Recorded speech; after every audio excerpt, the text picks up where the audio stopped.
It started with a necklace, a glittering string of diamonds set in rose gold. Delicate yet far too extravagant for what we could afford. Lisa had worn it home last Tuesday.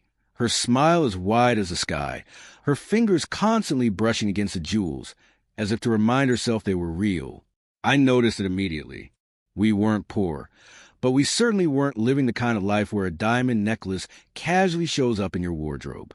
She claimed it was a gift from work, a reward for hitting some big milestone on a project I vaguely remembered her mentioning weeks ago. From work? I asked, raising an eyebrow. They just hand out diamonds now? She laughed, her tone breezy, dismissive. Not all companies are as stingy as yours. Dan, she reached over, gave me a peck on the cheek. It's nice, isn't it? It was beautiful, no denying that, but something about it didn't sit right. Lisa's company was known for being generous with bonuses, but this seemed personal. Too intimate, too deliberate. I tried to shake off the unease, but it lingered, an itch I couldn't scratch.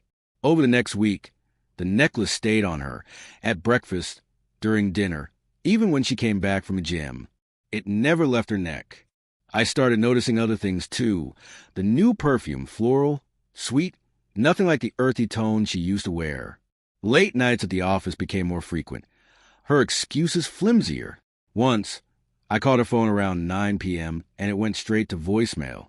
When she came home 2 hours later, she claimed she'd forgotten it at her desk. But her purse was zipped shut, and the phone was in there. I couldn't ignore it anymore.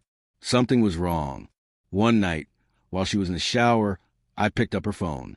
It was locked, of course, but I'd seen her type in the code enough times. For swift taps, the screen opened, and there it was, a thread of messages with someone saved as Kelly Work. I knew a Kelly from her office, but this wasn't her. The messages weren't about work at all. They were flirty, teasing, references to dinners, weekends, things Lisa had never mentioned to me. And then the pictures. One of her wearing that necklace, smiling in a way I hadn't seen in years. Another taken in a hotel room. The bed in the background a crumpled mess. My hands trembled as I scrolled. Every fiber of me wanted to smash her phone against the wall. But I didn't. I couldn't. Not yet. Instead, I took pictures of the messages with my own phone and put hers back exactly where I found it. That night, as Lisa slept beside me, I stared at the ceiling, a storm brewing in my chest. I felt like a fool. For months, I'd been blind to what was happening right under my nose. But not anymore. I was done being the clueless husband. If she wanted to play games, fine. I'd show her I could play too. The next morning, I acted like nothing had changed. I kissed her goodbye, wished her a good day at work, and watched her drive off. Then I got to work. First, I called a lawyer. I wasn't going to make any rash moves, but I wanted to know my options. If this blew up, I needed to protect myself.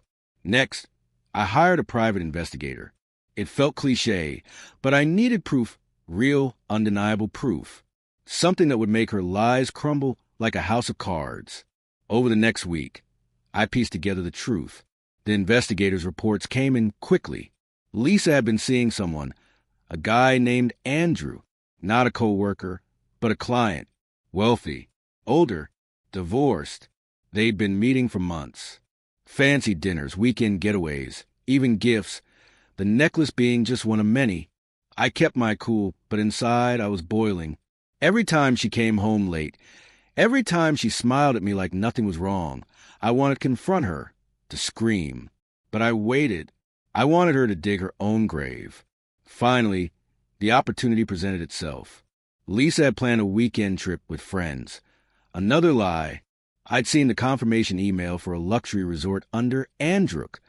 She left Friday afternoon, suitcase in hand, blowing me a kiss as she walked out the door. As soon as she was gone, I set my plan in motion. I drove to the resort, arriving late in the evening.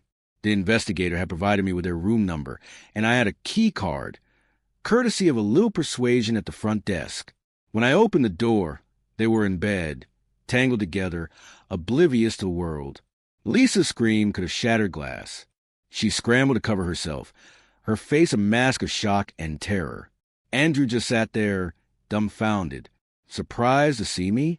I said, my voice steady despite the adrenaline surging through me. Dan, what are you doing here? Lisa stammered, her eyes darting between me and Andrew. I didn't answer. Instead, I pulled out my phone and played a video. It was a compilation of photos and messages, everything I'd gathered over the past weeks. Her betrayal laid bare. You lied to me, I said, my voice rising, over and over again. You thought you could just sneak around, make a fool of me. Did you really think I wouldn't find out? Lisa burst into tears, her words tumbling out in a desperate mess. I'm sorry, Dan. I made a mistake. I didn't mean for this to happen. A mistake? I laughed, a cold, bitter sound. A mistake is forgetting to pick up milk. This was deliberate. You chose this, Lisa. Every time you lied to my face, every time you came home smelling like him, you made a choice.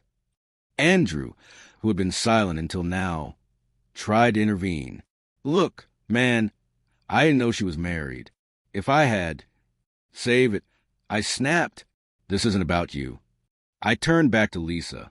You've taken everything from me. My trust, my dignity.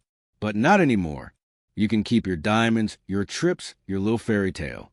Because starting now, you're on your own. With that, I threw the divorce papers on the bed. I've already signed them. The house? It's mine. The car? Also mine. You'll be hearing from my lawyer about the rest. Lisa's face crumbled. Dan, please, don't do this. We can fix this. I love you. You love me? I shook my head. You don't even respect me. Love? That's just another lie. I turned and walked out, ignoring her sobs and pleas. It hurt more than I wanted to admit, but as I drove away, a strange sense of relief washed over me. For the first time in months, I felt free. The fallout was swift and brutal. Word of Lisa's affair spread quickly, thanks to a few well-placed whispers to mutual friends. Her job found out, and while they didn't fire her, she was passed over for promotion she'd been gunning for. Andrew, it turned out, had his own skeletons, and their little affair didn't last long under the spotlight. As for me, I moved on. It wasn't easy, but with time, I found peace. And Lisa? She's just a memory now, a cautionary tale about trust, betrayal, and the price of playing games with someone's heart. So guys, if you all liked today's story, please like the video and subscribe to our channel. And don't forget to press the bell icon. Thank you for watching.